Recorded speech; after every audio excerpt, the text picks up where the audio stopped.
Viewer discretion is advised.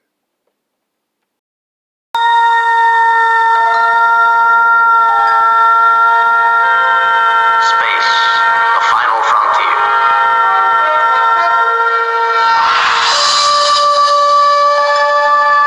These are the voyages of the starship Enterprise. Its 5-year mission: to explore strange new worlds, to seek out new life and new civilizations, to boldly go where no man has gone before.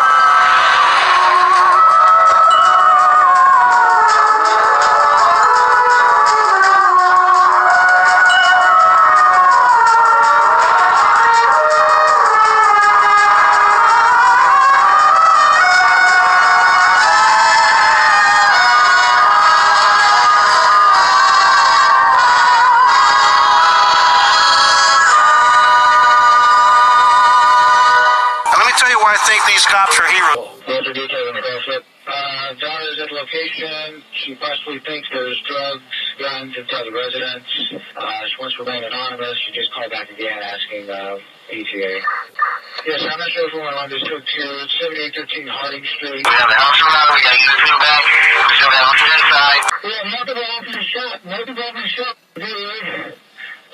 Go inside! Go to the back! Váyase para dentro! Riveting video files obtained by Channel 2 Investigates shows the aftermath of the deadly botched raid along Harding Street. The person capturing the video at one point expressing concern for her neighbor, Regina Nicholas. Reggie, are you okay? The video shows one officer being tended to on the ground minutes after the shooting. Officers are behind a vehicle with their injured colleague when suddenly 2 shots ring out. He's right there on the floor. Got him. Don't move! Indeed, gentlemen. May I point out that I had an opportunity to observe your counterparts here quite closely. They were brutal, savage, unprincipled, uncivilized, treacherous, in every way splendid examples of Homo sapiens, the very flower of humanity. I found them quite refreshing. Videotape that appears to show a group of Houston police officers beating a teen burglary suspect has led to the firing and indictment of those officers. CBS News correspondent Seth Doan reports. The end of a Houston police chase, caught on surveillance camera. Then 15-year-old Chad Hawley, who was being chased after burglarizing a home, hits the ground and puts his hands over his head as if to surrender. But the drama had only just begun. One police officer appears to stomp on his head, while others kick the teen. One cop seems to land 5 kicks. Then another officer punches him again and again. As he's picked up, there's another kick. They just started kicking me from there, and I blanked that. This video was not supposed to be seen yet by the public. We hear these stories all the time in our community. All the time. We just happen to have one that was caught on tape. A federal judge had barred the video's release until a trial this summer, but a community activist leaked it earlier this week. And I resent any implication that we were trying to hide the tape. Houston's mayor says withholding the tape wasn't political. We investigated. We turned that investigation over to the district attorney. We have backed the district attorney, and we fired the officers. 4 police officers have been indicted, and if convicted, could each face up to a year in jail. It was a rolling shootout between a Houston police undercover narcotics officer and 2 suspects with a 4-year-old child caught in the middle of it all. It all started around 1 o'clock Monday when the officer began following the suspect's vehicle in the 8900 block of Maine. Later, shots were fired and the officer wounded at Willow and the South Loop. It ended in the heart of Bel Air in the 7800 block of Newcastle. Houston police descended on the scene after hearing pleas for help from the wounded officer.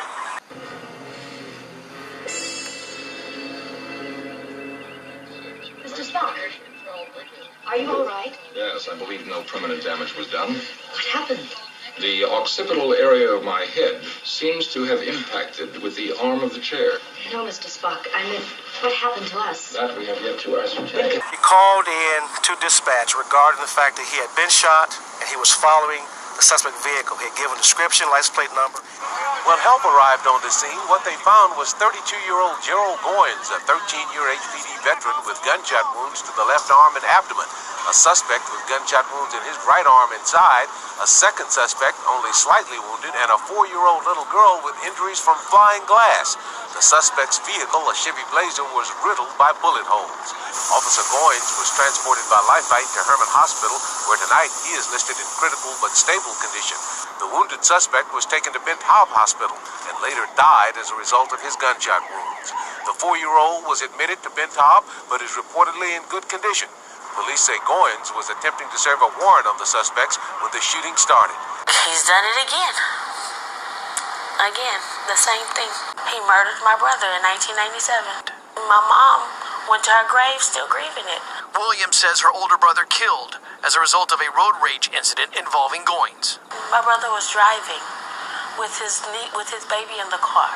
Goines has been on the job since the 80s. He's been shot multiple times while on duty, including in the Dorsey case. The family, though, had issues with the shooting back then. The officer also said it was a drug deal gone bad, and it was road rage. All the feelings have come back. It's just, we have unanswered questions. We want to know, why did you do what you did? Chief Acevedo told me on Friday they are going to go back and look at Goines' past. They need to. Definitely. Do you welcome that? Yes. Eyewitness News introduced you to the family of Reginald Dorsey, killed during a 1997 confrontation with Officer Goines. We also talked to the family of George Bernard, shot during a no-knock raid that left him in a coma. He would eventually lose most of his fingers and toes. Within the last 2 years, cases range from Willie Gray, a 72-year-old cancer patient who didn't even live at the home where the search warrant was executed. You never had 3 pounds of pot. No. You weren't even living in the house. No. To Brandon Carter, who said he was just walking by a police scene when he got arrested. Andrew Hebert's questionable arrest by Goines and his crew were captured on cell video. Then there is Courtney Jacobs, whose case was the first Goines and Bryant case to be dismissed. Trayvon Cornett was the second, and today, Paul Collins hopes to be the third case, knowing full well there are at least 2,000 other cases to go. Stunned, the neighbor continues to capture video.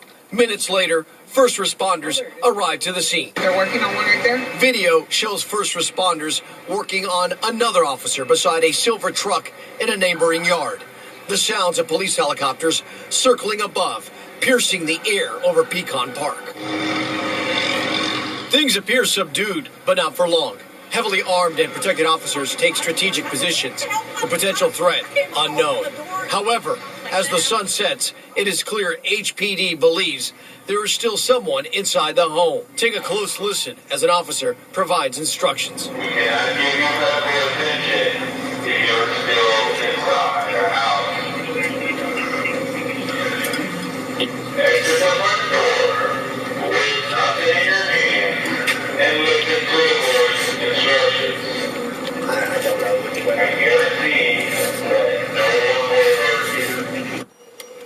They announced themselves as Houston police officers while simultaneously breaching the front door of the residence. I fail to comprehend your indignation, sir. I've simply made the logical deduction that you are a liar. Narcotics activity was going on in that residence, specifically the sale of black tar heroin.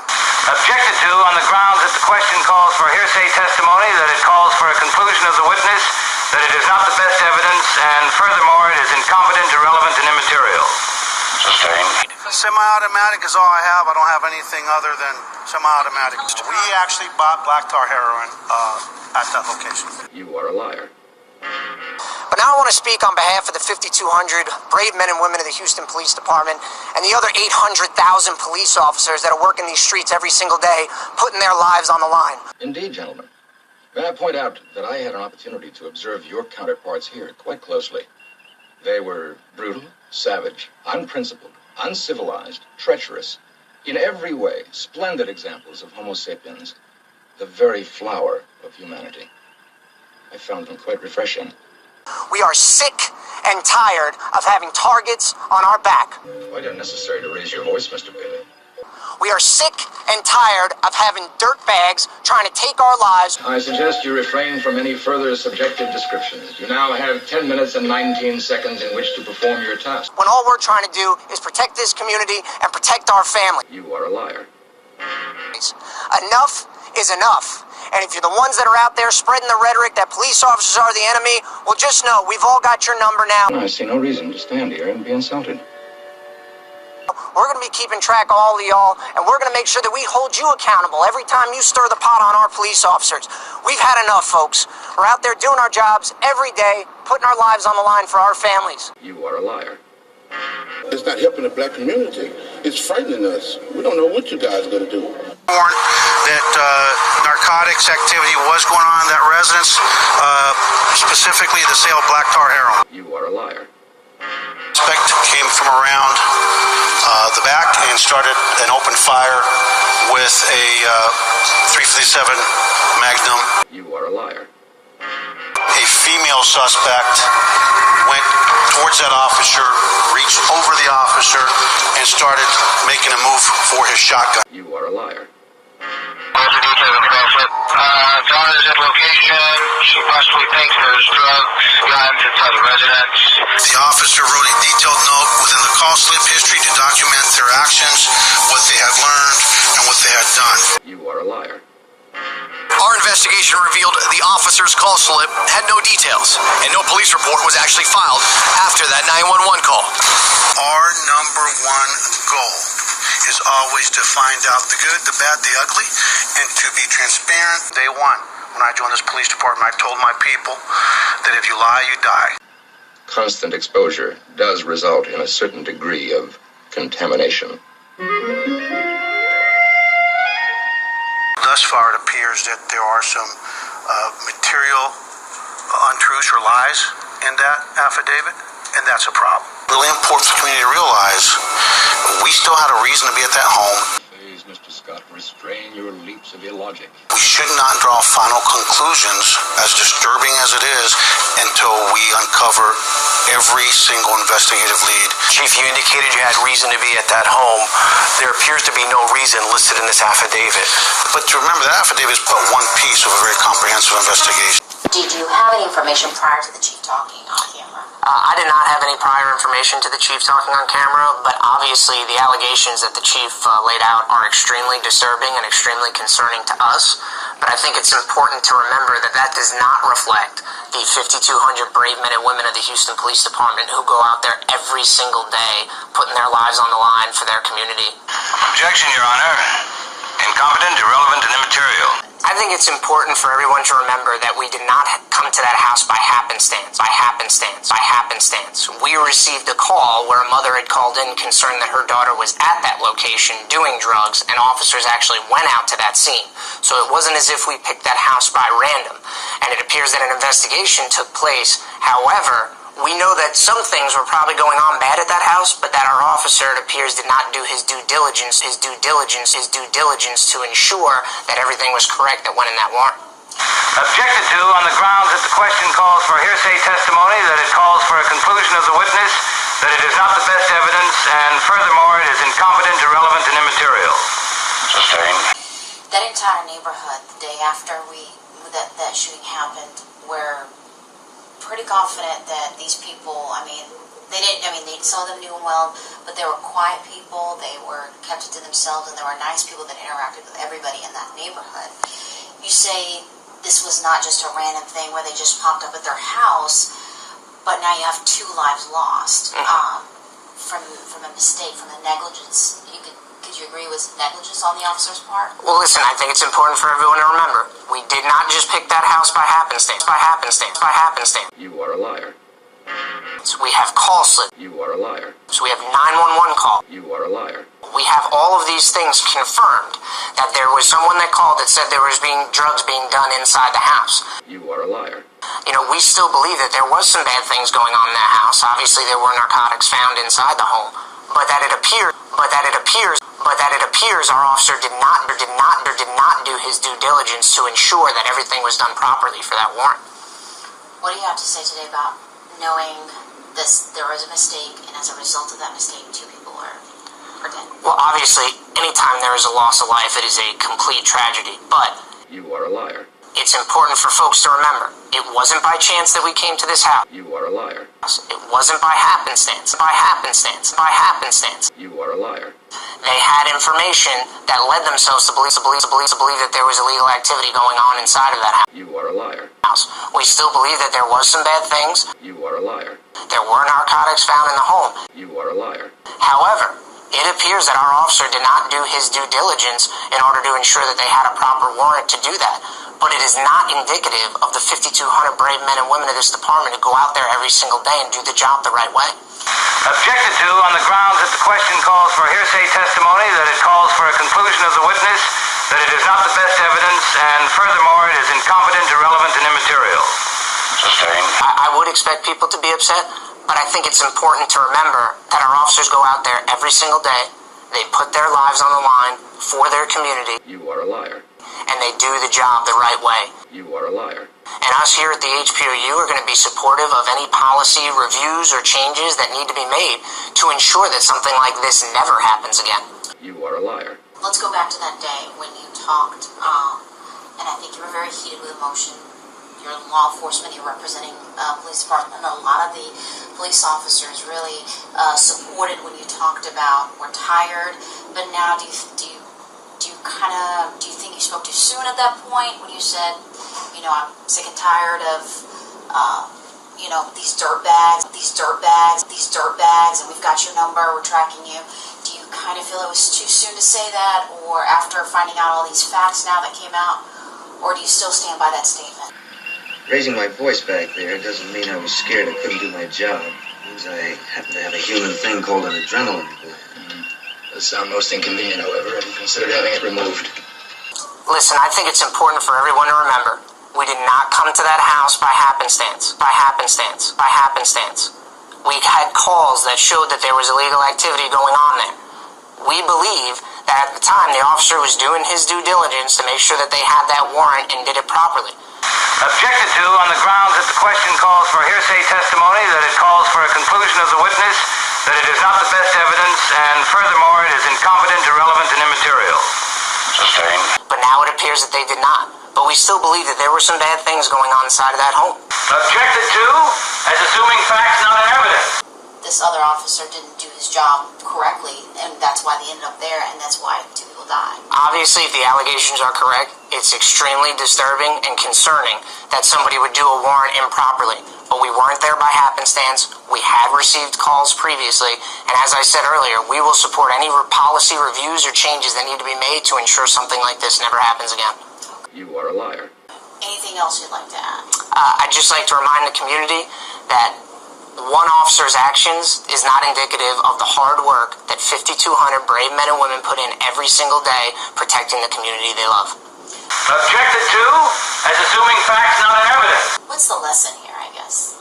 I think the lesson is always to make sure that you are doing every single thing properly, and even though there may be illegal activity going on, even though there may be things that are going on wrong inside a house, everyone needs to make sure that they do their due diligence to ensure that everything is done properly.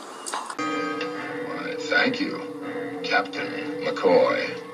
For our forensic experts' initial review, we're not seeing any evidence that shots fired inside the house penetrated the outside walls. But plenty of shots outside the home going in at an angle.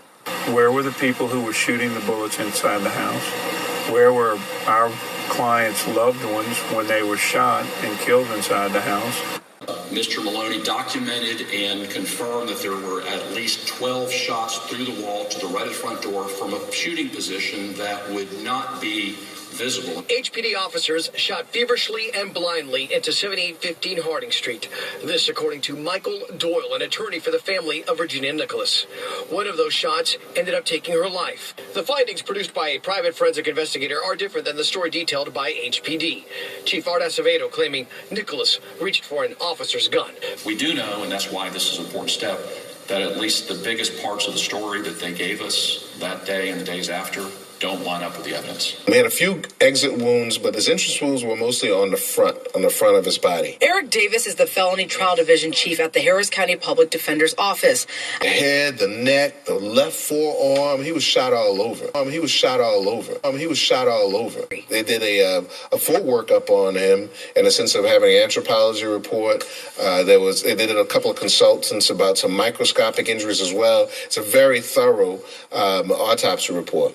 in regards to his. The 51-page report shows illustrations of multiple bullet wounds after the couple was shot and killed inside their Southeast Houston home on Harding Street. During the shooting, 58-year-old Regina Nicholas suffered 2 gunshot wounds to the chest and thigh, along with bullet fragment wounds to the leg. Did your agency do everything by the book here?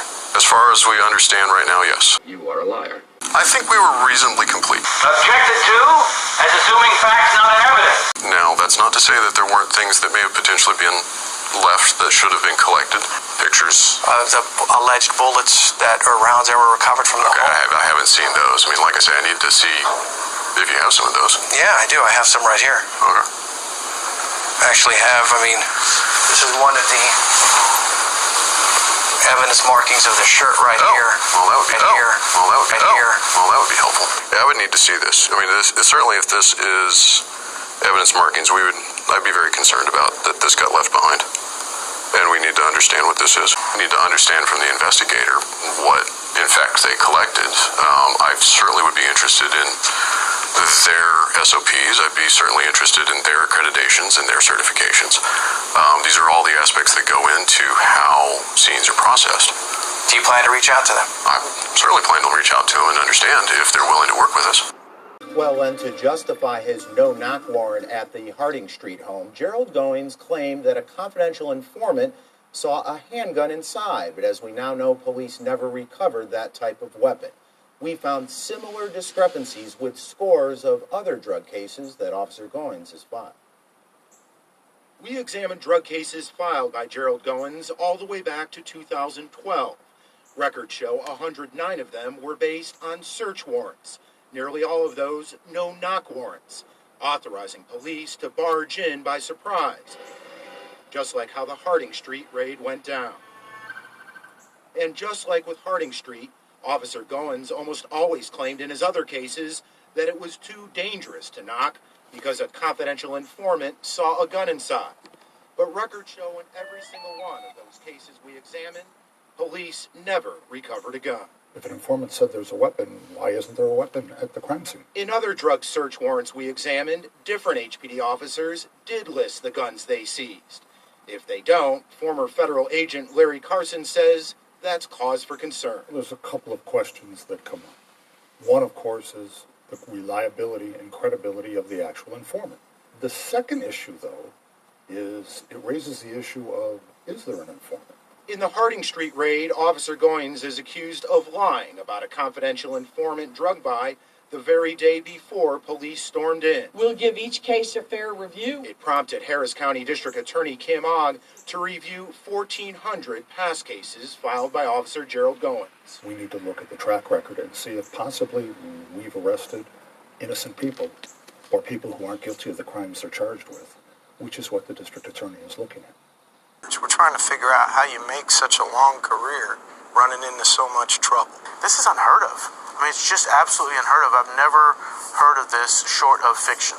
So when I heard about it, I was like, man, that's good. I'm glad, justice is finally getting served because he needed that karma. That's the voice of Kelly Johnson.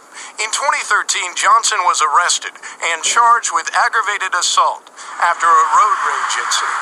Goines swore Johnson flashed a gun. Uniform officers never find a gun. That's correct. Goines had Johnson arrested anyway, but defense attorney Chevo Pastrano had the foresight to look into Goines, and in 2013, HPD was forced to hand over Goines' complaint history. From 1987 to 2011, 10 sustained allegations of wrongdoing, problems with behavior, misconduct, court attendance, improper police procedure. And this is just the stuff that stuck. Is Goines somebody who should be on the Houston Police Department right now? I did not believe so in 2013, and I don't believe so now either. We talked about 4, 5, 6 times a day. I talked to her at 4:15. Then on the death certificate, they said she was dead at 5:15. Horrible. I knew it wasn't true about the drug house. How did you know? I just know. I knew her. Okay. I went about twice a year. To that house? Yes. There's no drugs in that house? No. No heroin? No. No drug merchandise? No. I would like him to come out and say, our officers messed up.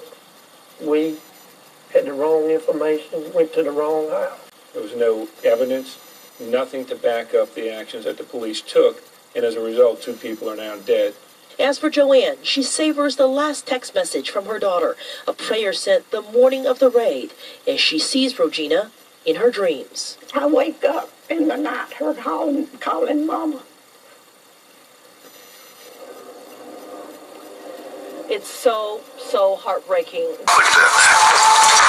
5'6". What are they shooting at? Cliff made his position clear. Do you feel that the cops had a reason to be inside this home? No. Definitely not. Do you trust HPD with their investigation? Not totally.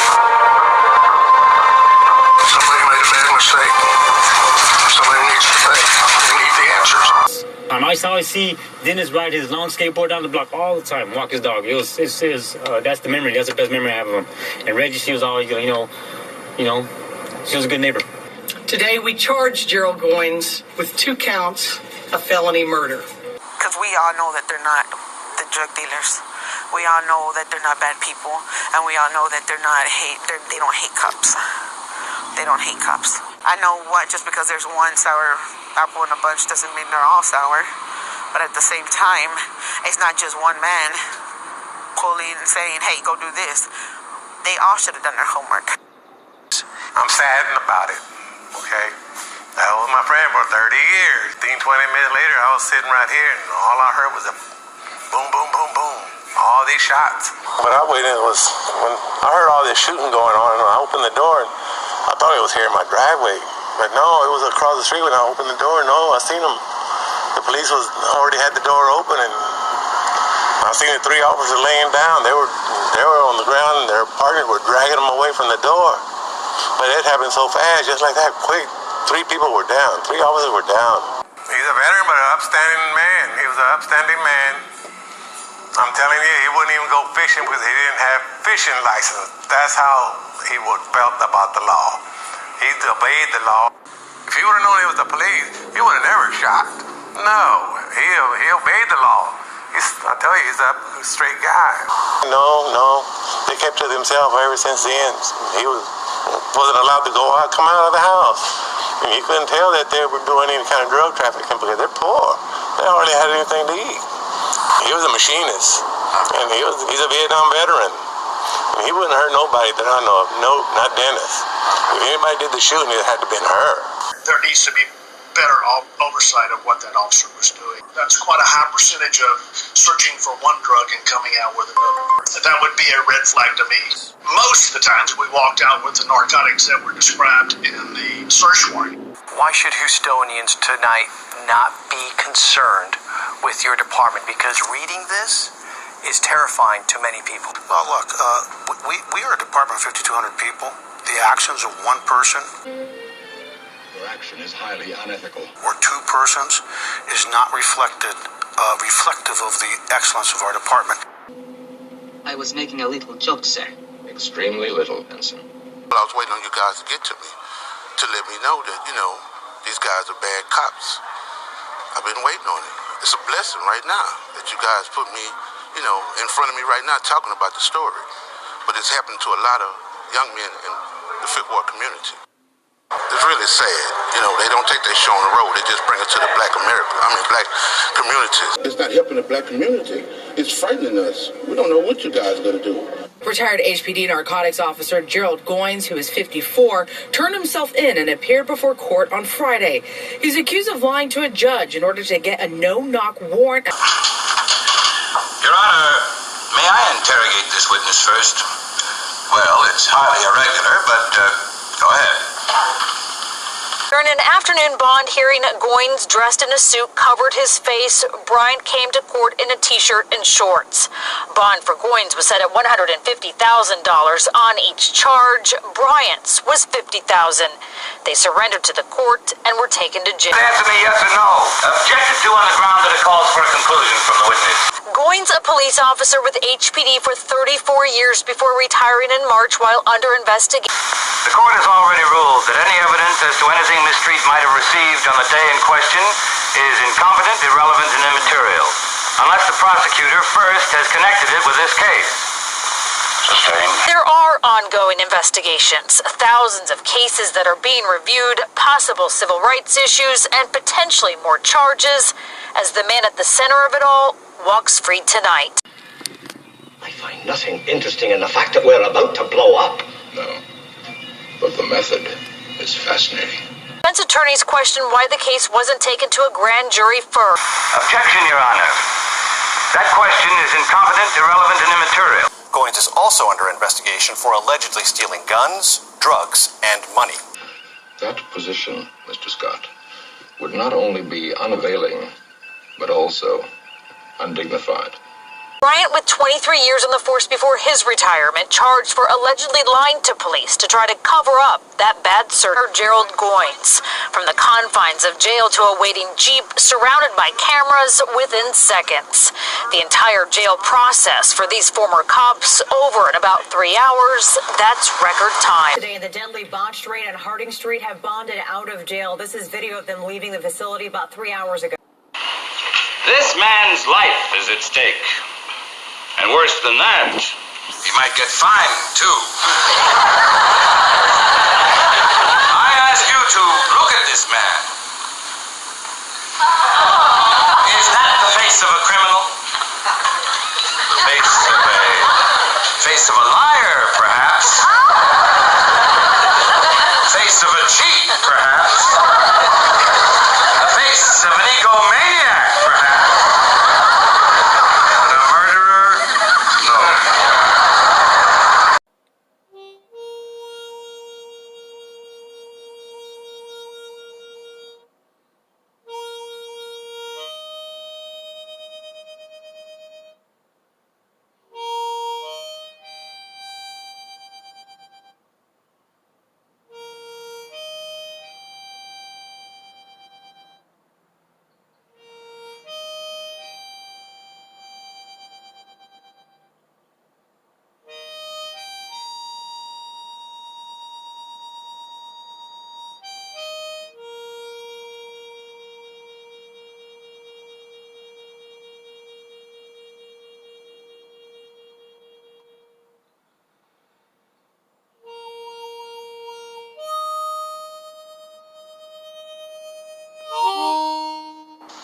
You didn't kill Thompson. But you did, Mr. Wells. Yes! Yes, I killed Ned Thompson! I killed him!